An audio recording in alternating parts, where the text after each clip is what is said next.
Assalamualaikum warahmatullahi wabarakatuh. Perkenalkan, kami dari kelompok 5 yang beranggotakan 4 orang. Perkenalkan, nama saya Sarah Taradiba, dan nanti ada teman saya Dian Fitriani, ada Nikita Putri Yulianti, dan ada Rian Muhammad Fahrezi. Ya, pada kesempatan kali ini dalam mata kuliah metode penelitian kualitatif, kelompok kami akan menyampaikan materi mengenai jenis-jenis penelitian kualitatif lanjutan. Ya, karena pada minggu lalu sudah dibahas juga oleh kelompok 4 sebagian dari jenis-jenis penelitian kualitatif. Adapun jenis-jenis penelitian kualitatif yang akan kita sampaikan yaitu ada yang pertama adalah studi kasus atau case study. Yang kedua ada studi dokumen atau teks, dan yang ketiga ada analisis isi.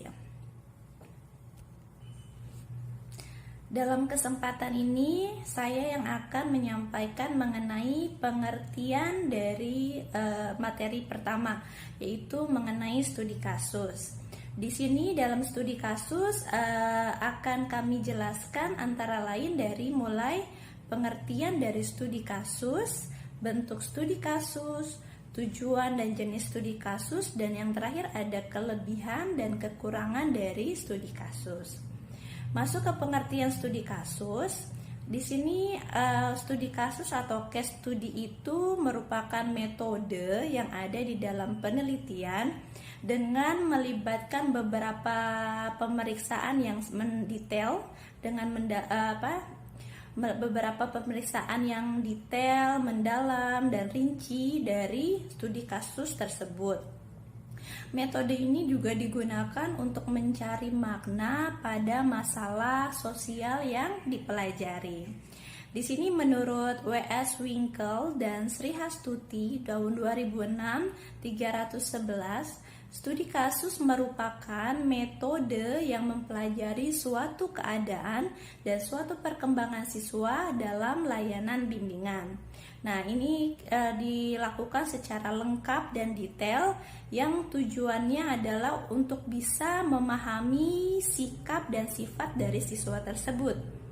Nah, dalam melakukan studi kasus, maka biasanya akan mengikuti metode penelitian yang formal. Seperti contohnya adalah jurnal, melakukan konferensi secara profesional, dan lainnya.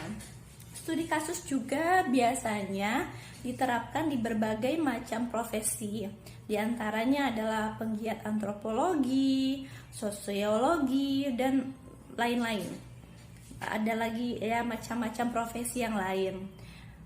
Saat melakukan penelitian studi kasus, biasanya kasus yang sedang diteliti itu berupa kasus seperti kasus individu, status kelompok atau organisasi, dan tindakan suatu individu dengan memperhitungkan waktu dan juga tempat yang sudah ditentukan. Nah, studi kasus ini menghasilkan data yang nantinya akan dianalisa dan untuk diperoleh sebuah teori.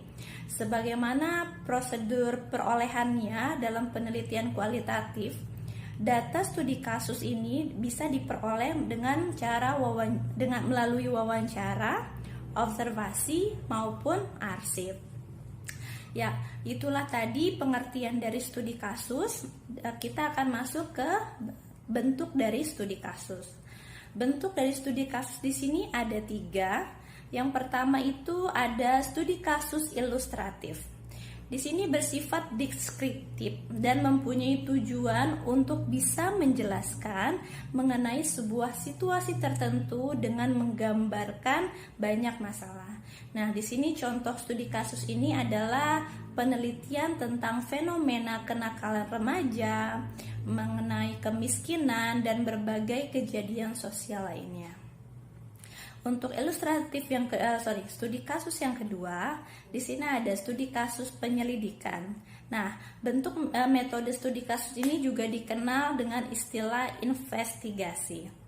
penelitian yang dilakukan terutama yang berkaitan dengan konflik sosial yang terjadi di dalam masyarakat. Di sini tujuan dari studi kasus penyelidikan adalah untuk membantu mengidentifikasi pertanyaan dari penelitian tersebut. Dan yang terakhir ada bentuk studi kasus kumulatif.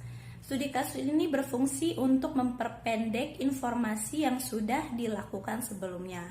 Nah, mengumpulkan dari berbagai periode dan waktu yang sangat berbeda. Metode ini juga dilakukan dengan cara menjelaskan secara singkat atas kumpulan informasi yang didapat dari sumber literasi yang sudah dikumpulkan dan dibandingkan. Jadi ini dari sumber-sumber literasi tersebut kemudian dikumpulkan dan ditelaah lebih dalam. Berikut tadi adalah bentuk studi kasus, ada 3, ilustratif, penyelidikan, dan kumulatif. Nah, kita sekarang masuk ke tujuan dari studi kasus tersebut. Studi kasus di sini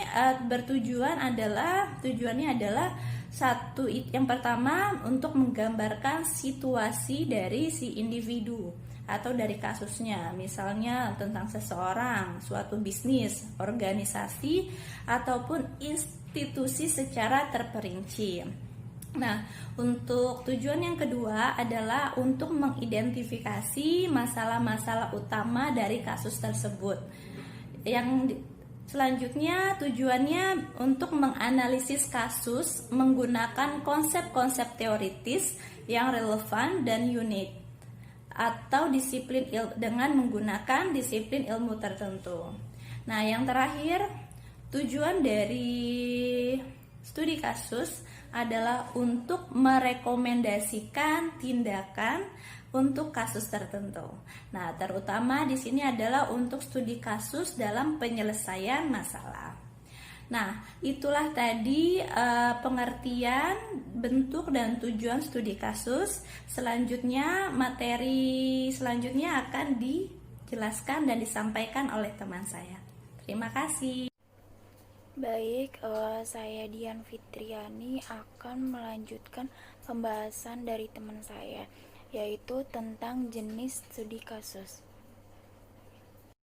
Studi kasus intrinsik yaitu studi untuk mendapatkan pemahaman yang lebih baik dari kasus yang khusus.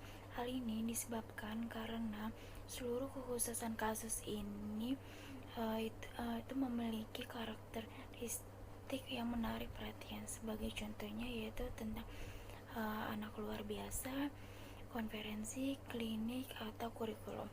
Lalu selanjutnya ada studi kasus instrumental, yaitu kasus khusus yang diuji untuk memberikan pemahaman yang mendalam tentang suatu masalah, isu, atau untuk memperbaiki teori yang sudah ada. Adanya kasus instrumental ini diharapkan dapat memperluas pemahaman peneliti tentang minat lainnya atau minat eksternal yang di luar dari kasus intrinsik, sehingga kasus yang diteliti bisa mendalam dan lebih rinci. Lalu selanjutnya ada studi kasus kolektif. Studi kasus kolektif ini merupakan penelitian terhadap gabungan kasus-kasus dengan maksud meneliti fenomena, populasi, atau kondisi umum. Studi ini memerlukan kasus-kasus individual. Dalam kasus diketahui lebih dahulu untuk mendapatkan karakteristik umum. Studi kasus individual ini mempunyai ciri-ciri yang sama atau berbeda, yang masing-masing mempunyai kelebihan dan berbagai variasi. Lalu selanjutnya ada studi kasus berdasarkan strategi pengungkapan dan tujuan pelapornya. Yang pertama ada studi kasus eksploratoris. Umumnya digunakan sebagai pengantar penelitian atau pendahuluan. Jika pertanyaan penelitian ini lebih banyak mengarah pada pertanyaan apa, what, yang berarti pertanyaan ini lebih banyak digunakan untuk memberikan rasional guna melaksanakan studi ini. Studi kasus eksploratoris Ini dapat dipilih sebagai studi awal. Lalu selanjutnya ada studi kasus explanatoris. Studi ini merupakan rancangan studi kasus yang digunakan jika peneliti menghadapi studi kasus tunggal. Sementara peneliti tidak hanya ingin mencapai tujuan eksploratoris saja atau studi awalnya saja, tetapi juga menganalisis penjelasan-penjelasan dalam rangkaian peristiwa yang sama.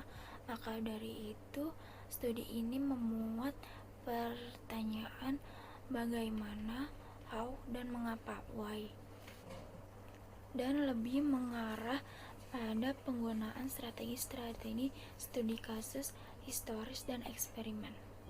Lalu selanjutnya ada studi kasus deskriptif. Umumnya digunakan untuk menjawab masalah penelitian yang menyangkut pertanyaan what, how, and why. Apa, bagaimana, dan mengapa. Studi ini mencakup studi kasus explanatoris dan exploratoris. Pada studi ini, peneliti ingin melacak urutan peristiwa, hubungan antar pribadi, atau menggambarkan suku budaya dan menentukan fenomena kunci dalam suatu peristiwa. Jadi studi kasus deskriptif ini mencakup semuanya, yaitu urutan bagaimana peristiwa itu bisa terjadi. Yang selanjutnya yaitu studi kasus berdasarkan jumlah kasusnya dibagi menjadi 3. Yang pertama ada studi kasus tunggal. Studi kasus ini pada umumnya hanya melibatkan suatu lingkungan tertentu yang pada periode tertentu pula. Suatu lingkungan dipilih karena dianggap memiliki keunikan daripada lingkungan yang lainnya. Dengan demikian, studi kasus tunggal tidak dimaksudkan untuk membuat kesimpulan yang akan diterapkan pada kasus lain. Adanya periode tertentu pada kasus ini menunjukkan bahwa perlunya menyelidiki suatu proses. Hal tersebut sesuai dengan karakteristik penelitian kualitatif yang lebih menekankan pada aspek proses dan bukan hasil.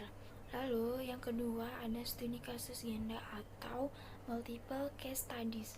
Studi multikasus ini dipilih untuk mengerjakan apa yang dipandang sebagai penelitian komparatif, yaitu komparatif itu jenis penelitian yang digunakan untuk membandingkan antara dua kelompok atau lebih dari suatu variabel tertentu.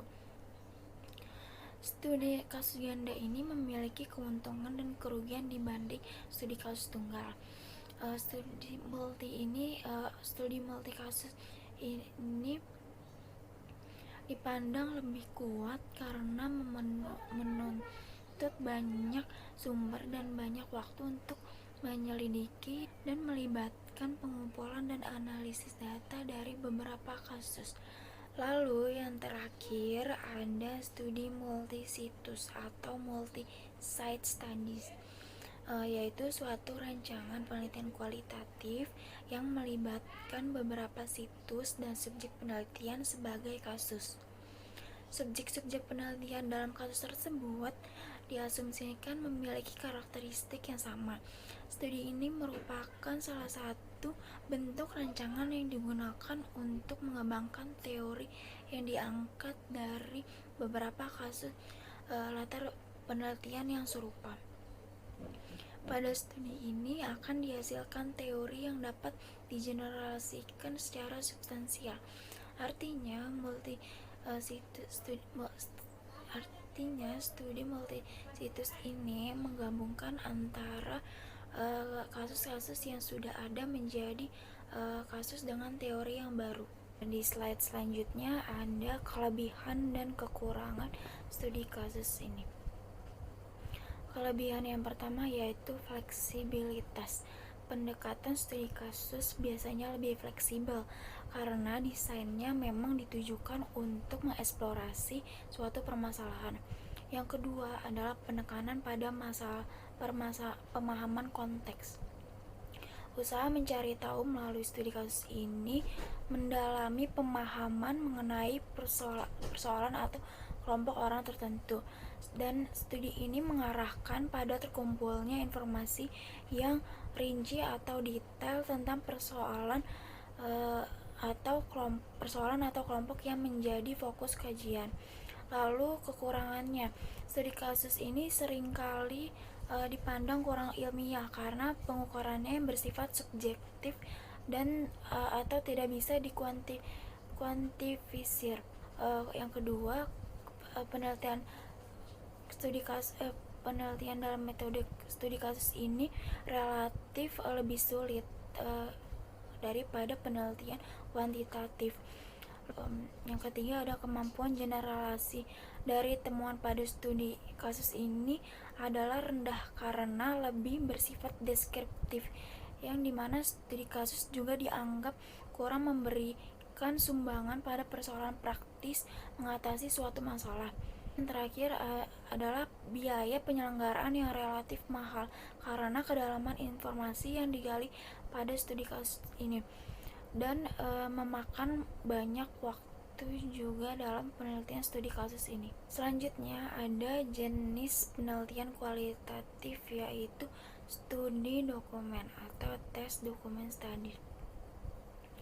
Studi dokumen ini merupakan suatu teknik pengumpulan data kualitatif dengan cara mempelajari dokumen untuk mendapatkan data atau informasi yang berhubungan dengan masalah yang diteliti.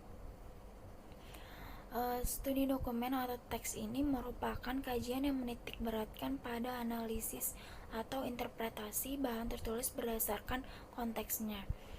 Kajian dokumen ini merupakan sarana pembantu peneliti dalam mengumpulkan data atau informasi dengan cara membaca surat-surat, pengumuman ikhtisar rapat atau rangkuman rapat, lalu ada pernyataan tertulis, kebijakan tertentu, dan bahan-bahan tulisan lainnya. Metode pencarian data ini sangat bermanfaat karena dapat dilakukan dengan tanpa mengganggu objek dan suasana penelitian. Jenis studi dokumen ini terdapat dua jenis dokumen yang digunakan dalam studi dokumentasi. Yang pertama ada dokumen primer, yaitu dokumen yang ditulis langsung oleh orang yang mengalami peristiwa tersebut. Lalu yang kedua ada dokumen sekunder, yaitu dokumen yang ditulis kembali oleh orang yang tidak langsung mengalami peristiwa tersebut berdasarkan informasi yang diperoleh dari orang yang langsung mengalami peristiwa. Artinya dokumen sekunder ini didapatkan melalui perantara narasumber yang mengalami kejadian peristiwa tersebut langsung. Oke, baik. Next slide ada menurut para ahli. Yang pertama ada menurut Bung Yin. Dokumen terbagi menjadi dua.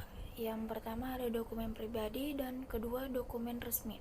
Yang pertama dokumen pribadi yang berisikan catatan seorang secara tertulis tentang tindakan, pengalaman, dan kepercayaannya. Lalu yang kedua itu dokumen resmi terbagi menjadi dua. Yang pertama ada intern, yaitu memo, pengumuman, instruksi, aturan lembaga untuk kalangan sendiri, keputusan pimpinan, dan konvensi. Lalu yang kedua ada extern, yaitu seperti majalah, buletin, berita yang disiarkan ke mass media, dan pemberitahuan. Lalu selanjutnya ada menurut Sugiono. Sugiono menjelaskan bahwa dokumen memiliki 3 bentuk. Yang pertama itu ada berbentuk tulisan seperti catatan harian atau diary, life histories, ceritera atau kumpulan cerita, biografi, kebijakan, peraturan, dan lain sebagainya. Lalu yang kedua ada berbentuk gambar seperti foto, gambar hidup, sketsa, dan lainnya. Lalu dan yang ketiga ada berbentuk karya seperti karya seni berupa gambar, patung, film, dan lainnya. Assalamualaikum warahmatullahi wabarakatuh. Perkenalkan, nama saya Rian Muhammad Fareji. Di sini saya akan melanjutkan presentasi yang telah disampaikan oleh teman saya, yaitu mengenai jenis studi dokumen atau teks. Ya, menurut para ahli di sini saya akan menjelaskan menurut Ekosim 1988 Ia mengatakan jika diasumsikan dokumen itu merupakan sumber data tertulis, ya. Dokumen itu merupakan sumber data tertulis, maka terbagi dalam dua kategori, ya. Ada dua kategori menurut Ekosim. Yang pertama sumber resmi dan yang kedua sumber tidak resmi. Sumber resmi merupakan dokumen yang dibuat atau dikeluarkan oleh lembaga ataupun perorangan atas nama lembaga, ya. Jadi dokumen ini dibuat oleh lembaga ataupun perorangan, ya, atas nama lembaga. Walaupun dibuatnya itu perorangan tetapi mengatasnamakan lembaga. Ada dua bentuk, yaitu sumber resmi formal dan sumber resmi informal.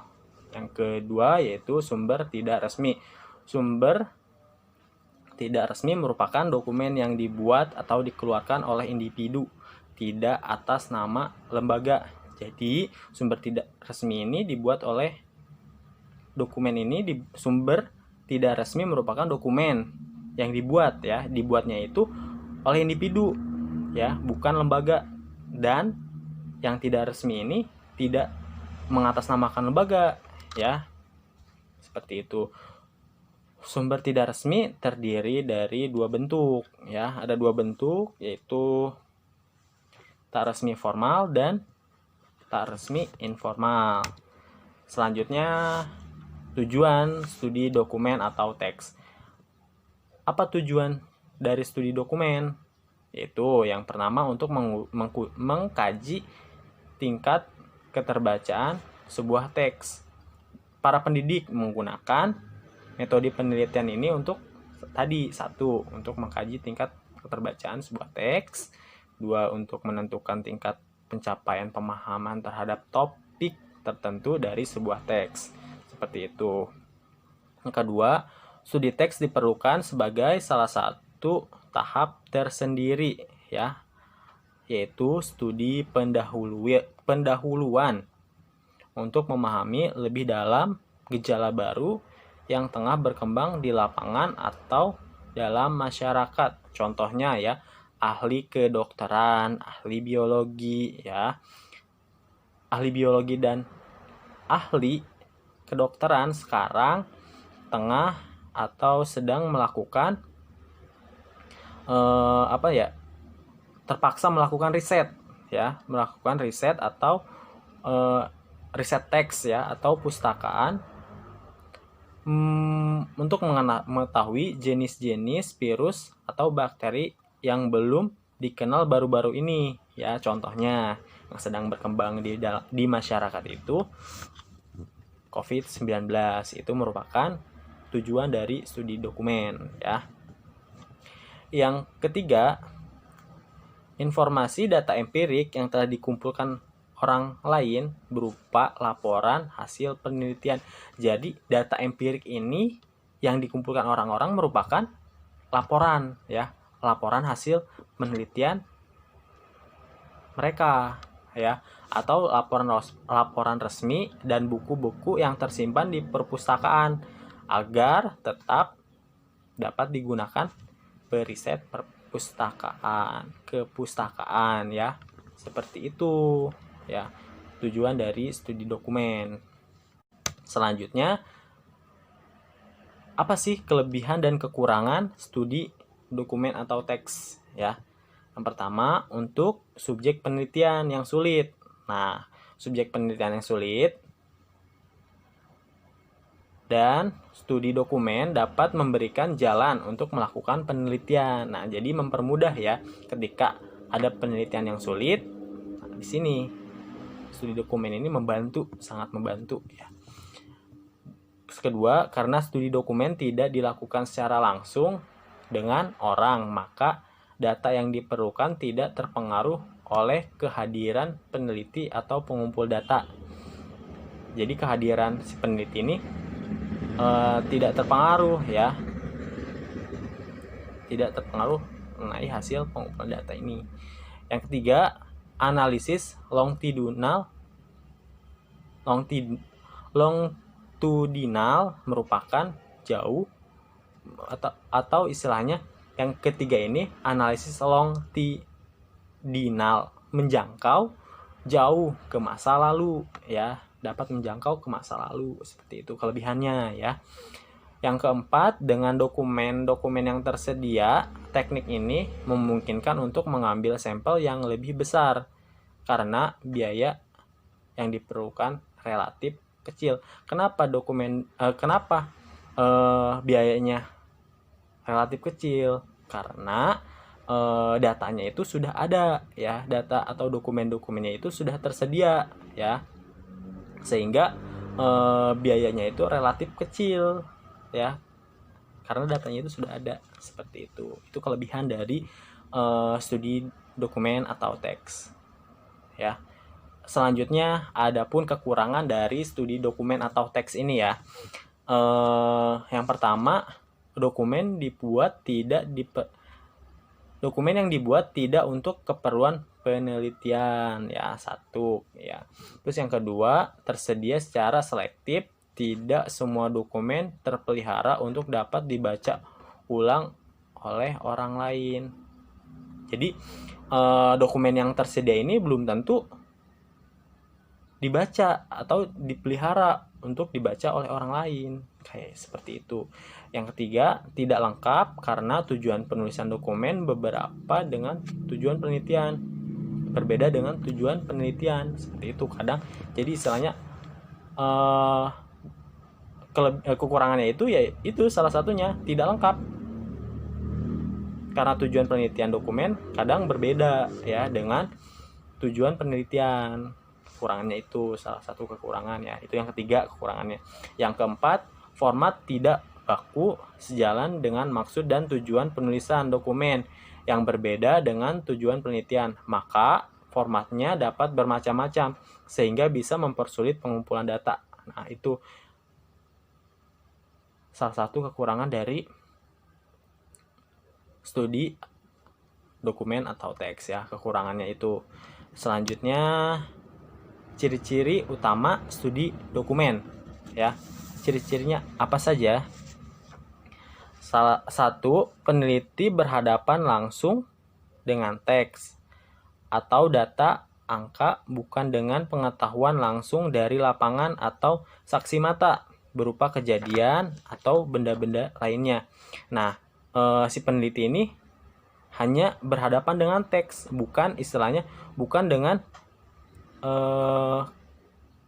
terlibat dalam kejadian dalam penelitian itu. Jadi hanya dia melihat data ya atau dokumen berupa teks ini, seperti itu.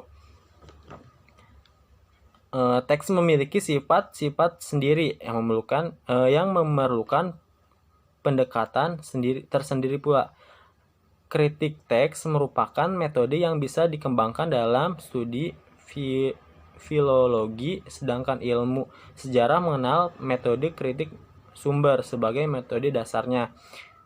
Ya, seperti itu. Nah, selanjutnya yang kedua yaitu data pustaka bersifat siap pakai. Artinya peneliti tidak pergi kemana-mana kecuali hanya berhadapan langsung dengan bahan sumber yang sudah tersedia di perpustakaan.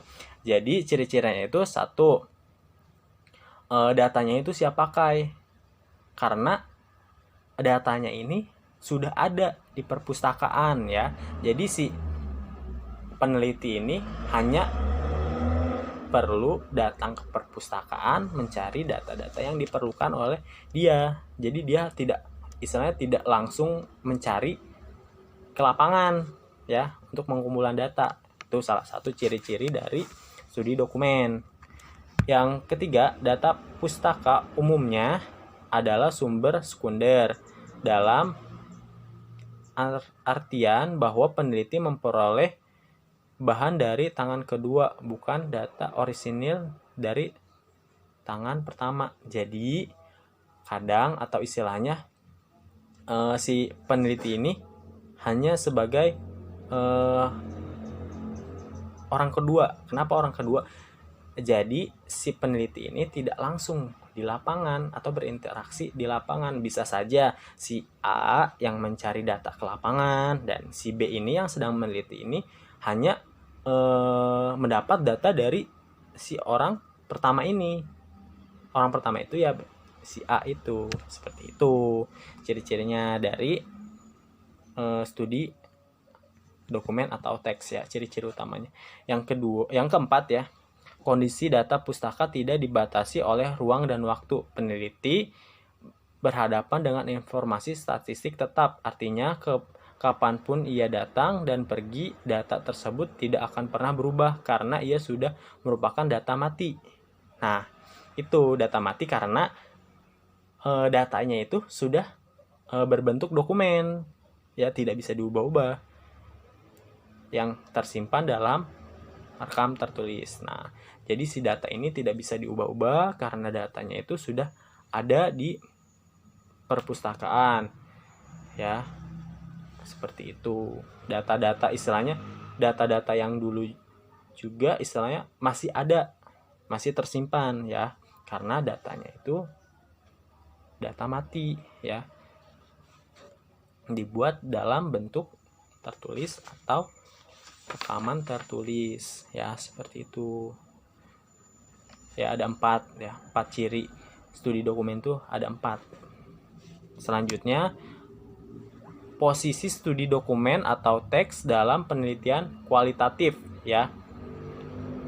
Studi dokumen banyak digunakan oleh lapangan ilmu sosial lainnya dalam metodologi penelitiannya karena sebagian besar fakta dan data sosial banyak tersimpan dalam bahan-bahan yang berbentuk dokumenter. Nah, jadi seperti itu. Jadi studi dokumen itu lebih datanya itu lebih banyak atau sebagian besar, bukan sebagian besar ya, tapi emang semuanya datanya itu bersifat dokumen atau istilahnya dalam bentuk tertulis. Data dalam penelitian kualitatif kebanyakan diperoleh dari sumber manusia atau human resource ya, melalui observasi dan wawancara. Nah, pengumpulan datanya itu menggunakan observasi dan wawancara. Apa tujuannya? Tujuan penelitian kualitatif adalah untuk memahami fenomena dari sudut pandang partisipan ya, konteks sosial dan institusional, sehingga pendekatan kualitatif umumnya bersifat induktif. Selain itu, di dalam penelitian kualitatif juga dikenal tata cara pengumpulan data yang lazim, yaitu melalui studi pustaka dan studi lapangan. Jadi, seperti itu salah satu atau istilahnya posisi studi dokumen teks dalam penelitian kualitatif ya. Terus menurut Sugiono 2005, 83 studi dokumen merupakan pelengkap dari penggunaan metode observasi dan wawancara dalam penelitian kualitatif. Bahkan kredibilitas hasil penelitian kualitatif ini akan semakin tinggi jika melibatkan atau menggunakan studi dokumen di dalam metode penelitian kualitatif. Jadi kualitatif ini sangat berperan dalam penelitian tadi, penelitian apa? Kualitatif ya, sangat berperan karena datanya itu sudah ada dan kita hanya perlu istilahnya mencari dokumen-dokumennya saja, tidak perlu ke lapangan ya, terlibat ke lapangan seperti itu. Selanjutnya mengenai analisis isi atau konten analisis.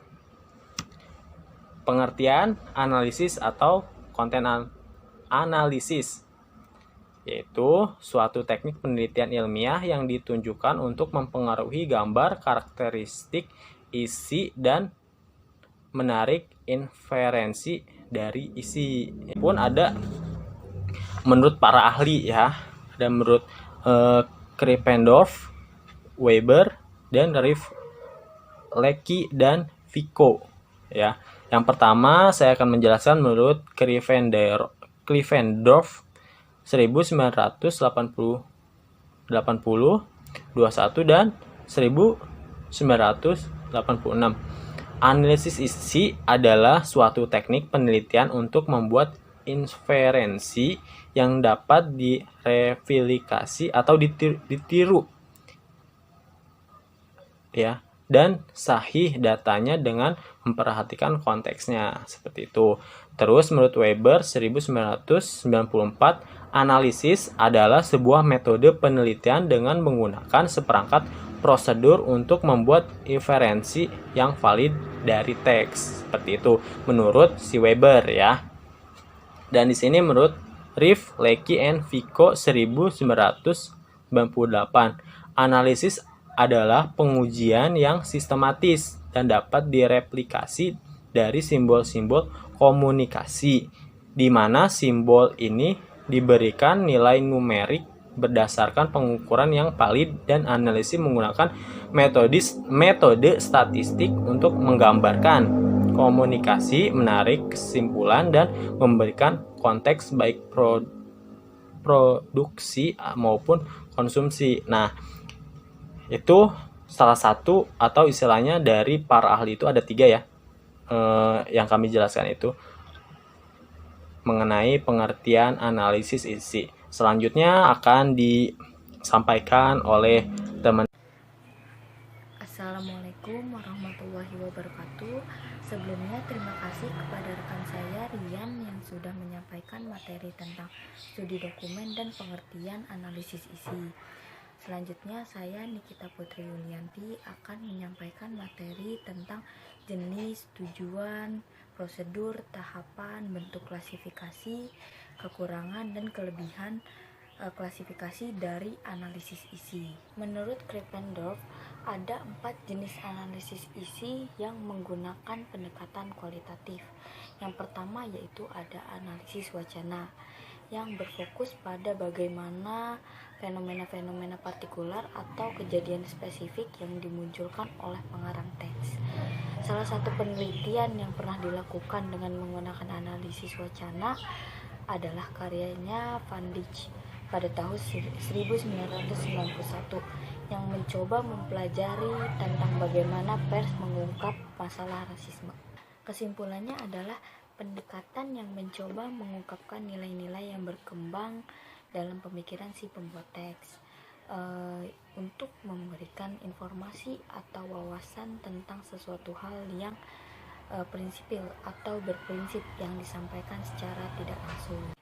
Analisis retorika berupaya untuk mencari aspek-aspek yang berpotensi untuk mempengaruhi sikap audiens dari penyampaian langsung seperti pidato, ceramah, dan lain-lain. Selanjutnya yang ketiga yaitu ada analisis isi etnografis. Itu pendekatan yang mendukung penghitungan data dari analisis isi dengan tulisan dan dikerjakan dengan deskripsi narasi yang memfokuskan pada situasi yang berkembang. Analisis ini dimunculkan oleh Al-Teide pada tahun 1987.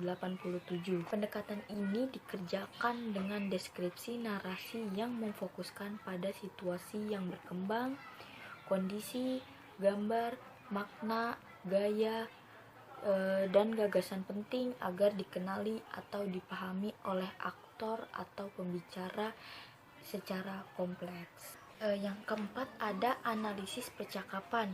Analisis ini dikerjakan diawali dengan merekam percakapan dengan setting dan tujuan yang biasa atau umum. Selanjutnya hasil rekaman itu dianalisa lebih dalam menjadi konstruksi kolaboratif atau sesuatu yang tersusun dan menyatu. Analisis ini digeluti pertama kali oleh Harvey Schwartz pada tahun 1974 yang menganalisis tentang lawakan atau jokes yang menyusun dan menyatukan dari komunikator dengan judul History 17. Selanjutnya yaitu ada tujuan analisis isi. Yang pertama yaitu menggambarkan karakteristik pesan. Analisis isi banyak dipakai untuk menggambarkan karakteristik isi dari suatu pesan. Ada 4 desain analisis isi yang umumnya dipakai untuk menggambarkan karakteristik pesan. Yang pertama yaitu analisis yang dipakai untuk menggambarkan pesan dari sumber yang sama tetapi dalam waktu yang berbeda. Yang kedua ada analisis isi dipakai untuk melihat pesan pada situasi yang berbeda. Situasi di sini dapat berupa konteks yang berbeda, yaitu sosial dan politik. Analisis isi dipakai untuk melihat pesan pada halayak yang berbeda. Halayak di sini merujuk pada pembaca, pendengar, atau pemirsa media yang berbeda. Yang terakhir yaitu analisis isi dipakai untuk melihat pesan dari komunikator yang berbeda. Ya, tujuan analisis yang kedua yaitu ada analisis isi juga dapat digunakan untuk menarik kesimpulan penyebab dari suatu pesan. Dalam analisis isi yang menjadi fokus di sini tidak deskripsi dari pesan, tetapi menjawab pertanyaan mengapa pesan isi muncul dalam bentuk tertentu. Yang ketiga yaitu untuk mengungkap makna yang terkandung di dalam teks. Maka pembacaan teks secara cermat dan berulang-ulang wajib dilakukan. Karena makna teks tidak pernah tunggal dan sangat tergantung dengan konteks. Selanjutnya ada prosedur analisis isi. Menurut Newman tahun 2000, langkah-langkah dalam meneliti dengan metode analisis isi yaitu yang pertama menentukan unit analisisnya terlebih dahulu, misalkan jumlah teks yang ditetapkan sebagai kode. Yang kedua menentukan sampling. Yang ketiga yaitu menentukan variabel dan menyusun kategori pengkodean. Dan yang terakhir yaitu menarik kesimpulannya. Sedangkan Philip Bell menjelaskan lebih detail proses pengkodean isi dengan menentukan variabel dan nilai. Sebuah variabel isi adalah macam-macam dimensi. Contohnya seperti ukuran, jangkauan range warna, posisi dalam sebuah halaman atau dalam sebuah buletin berita. Sebuah variabel terdiri atas nilai-nilai yang dapat disubstitusikan atau digantikan satu sama lain karena mereka dari kelas yang sama atau mempunyai kelas yang sama. Prosedur analisis isi yang disusun oleh beberapa pakar di atas sebenarnya menunjukkan prinsip-prinsip yang tidak terlalu berbeda satu sama lain. Hanya varian yang bisa diterapkan dalam menyesuaikan objek dan lingkup penelitiannya tersebut. Berikut langkah-langkah umum dalam metode analisis isi yang akan dikembangkan dalam penelitian teks arsitektur. Yang pertama yaitu menentukan topik penelitiannya terlebih dahulu. Yang kedua, tentukan objek yang akan diteliti dan sampel penelitiannya. Yang ketiga, tentukan hipotesis secara jelas agar dapat dibuktikan secara terukur. Hipotesis sebaiknya diturunkan dari sebuah teori yang berlaku. Yang keempat yaitu tentukan unit analisisnya, variabel dan nilai yang bisa dikodekan. Yang kelima yaitu analisis secara kuantitatif dan atau kualitatif tiap variabel dan nilainya. Yang keenam yaitu penyimpulan interpretasi dari data penelitian tersebut. Selanjutnya ada tahapan analisis isi. Yang pertama yaitu merumuskan tujuan analisis. Apa sih yang ingin diketahui lewat analisis isi dan hal-hal apa saja yang menjadi masalah penelitian dan ingin dijawab lewat analisis isi. Yang kedua ada konseptualisasi dan operasionalisasi, merumuskan konsep penelitian dan melakukan operasionalisasi sehingga konsep bisa diukur. Yang ketiga ada lembar coding atau coding sheet, menurunkan operasionalisasi ke dalam lembar coding. Lembar coding memasukkan hal yang ingin dilihat dan cara pengukurannya. Yang keempat ada populasi dan sampel. Peneliti perlu merumuskan populasi dan sampel analisis isi. Apakah populasi bisa diambil semua? Jika tidak, menentukan teknik penarikan sampel dan jumlah sampel yang akan dianalisis. Selanjutnya yang kelima ada training atau pelatihan coder dan pengujian validitas reliabilitas. Peneliti memberikan pelatihan kepada coder yang akan membaca dan menilai isi. Peneliti menguji reliabilitas jika belum memenuhi syarat. dilakukan perubahan lembar coding sampai angka reliabilitas tinggi. Yang keenam, ada proses coding, mengkode semua isi berita ke dalam coding yang telah disusun. Yang ketujuh, ada perhitungan reliabilitas final. Peneliti menghitung angka reliabilitas dari hasil coding dengan menggunakan rumus atau formula yang tersedia, seperti Holsti, Krippendorff, Coven-Kappa. Yang kedelapan, ada input data analisis, melakukan input dari data lembar coding dan analisis data. Selanjutnya, ada bentuk klasifikasi analisis isi yang terbagi menjadi dua. Yang pertama, ada analisis isi pragmatis, yaitu klasifikasi yang dilakukan terhadap tanda menurut sebab akibatnya. Misalnya, beberapa kali suatu kata diucapkan yang dapat mengakibatkan munculnya sikap suka terhadap produk tersebut. Yang kedua, ada analisis isi semantik yang dilakukan mengklasifikasikan tanda menurut maknanya. Analisis ini terdiri dari 4 jenis. Yang pertama, ada analisis penunjukan atau designation, menggambarkan frekuensi seberapa sering objek tertentu yang dirujuk. Objek tertentu itu misalkan orang, benda, kelompok, atau konsep. Selanjutnya, ada analisis penyifatan atau attribution, menggambarkan frekuensi seberapa sering karakterisasi dirujuk, misalnya referensi kepada ketidakjujuran, kenakalan, penipuan, dan sebagainya. Selanjutnya ada analisis pernyataan atau assertion, menggambarkan frekuensi seberapa sering objek tertentu dikarakteristikkan secara khusus. Analisis ini disebut tematik, contohnya referensi perilaku menyontek di kalangan mahasiswa sebagai maling, pembohongan, dan sebagainya. Selanjutnya ada analisis sarana tanda atau sign vehicle, dilakukan untuk mengklasifikasi isi pesan psikofisik dari tanda, misalnya beberapa kali muncul kata cantik atau kata seksi.